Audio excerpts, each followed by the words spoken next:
सुखदेव नगर थाना इलाके के नवीन हॉस्टल में बीते दिन तोड़फोड़ मारपीट के बाद पुलिस ने 5 आरोपियों की गिरफ्तारी की थी, जिसके बाद नवीन हॉस्टल के जमीन मालिक बीशू उरांव की पत्नी ने प्रेस कॉन्फ्रेंस कर नवीन हॉस्टल की जमीन पर अवैध कब्जा करने का आरोप लगाया है। उन्होंने बताया कि पूरी जमीन 80 डिसमिल की थी, जो विगत कुछ दिन पूर्व चमरा लिंडा की अगुवाई में 20 डिसमिल नवीन हॉस्टल को दान में देने की बात हुई थी, जिसे प्रथम पक्ष ने स्वीकार कर लिया था।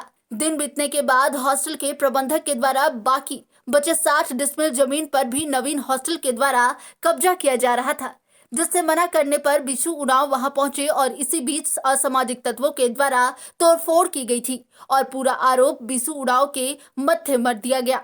यहाँ तक कि जमीन के मालिक को आरोपी भी बना दिया गया और अभी बिशु उरांव कहाँ है, परिवार वालों को कुछ भी पता नहीं है। मैं बीसू जी की पत्नी हूँ और हमारे ज़मीन विवाद 2011 से शुरू हुई थी और पहला केस हम लोग का एसआईआर कोर्ट में शुरू हुआ था और एसआईआर कोर्ट में हम लोग को यानी हमारे पति बीसू जी उरांव के पक्ष में हुआ और हमारे पक्ष में जब फैसला होती है तो हॉस्टल के लोग चमरा विधायक माननीय विधायक चमरा लिंडा जी से मध्यस्थता करवाते हैं। उनकी ओर से मध्यस्थता होती है, मेरी ओर से नहीं। वे कहते हैं कि 20 डिसमिल ज़मीन हमें हॉस्टल के नाम में दान में दिया जाए। मेरे पति विश्व जी वो बात भी स्वीकार लेते हैं। उसके बाद वे लोग इस बात से भी मुकर जाते हैं। जब हम लोग दखलदानी के लिए जाते हैं वहाँ पहला जो हम लोग का हमारे पक्ष में जब फैसला हुई तब जब दखलदानी के लिए हम लोग गए वहाँ तो हम लोग को दखलदानी नहीं होने दिया, जबकि हमारे साथ पुलिस प्रशासन थी, सीओ सीआई भी थे, लेकिन हम लोग को वहाँ दखल पोजीशन नहीं लेने दिया गया। वहाँ से हम लोग को डांट फटकार के हटा दिया गया। तो उसके बाद फिर आगे कोर्ट में केस चलती है, कमिश्नर कोर्ट में। वहाँ से भी हमारे पति बीसू जी के पक्ष में ही फैसला होती है। उसके बाद फैसला के बाद उन्होंने फिर से अपनी ओर से ही मध्यस्थता करवाने की बात हमसे करते हैं। सांसद माननीय समीर उरांव के साथ उनके बीच हमसे मध्यस्थता करवाते हैं।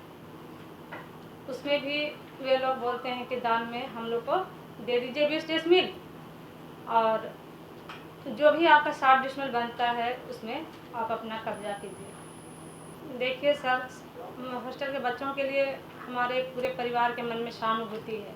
हम नहीं चाहेंगे इस प्रकार का हॉस्टल के बच्चों के साथ भी अन्याय हो, क्योंकि वे भी हमारे बच्चे हैं, पढ़ने लिखने के लिए आए हैं। हम कभी सपने में भी ऐसा नहीं सोच सकते हैं उन लोगों के बारे में।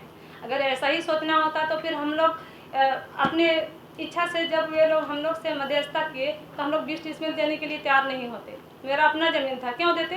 लेकिन हम लोगों ने कभी ऐसा नहीं सोचा। लेकिन हमारे साथ हो रहा है ये राजनीति जी। उस दिन के बाद कोई संपर्क में नहीं है सर। तो आप ये मानते हैं कि उनकी या तो हत्या हो गई है या हत्या होने की संभावना है, ऐसा मानते हैं?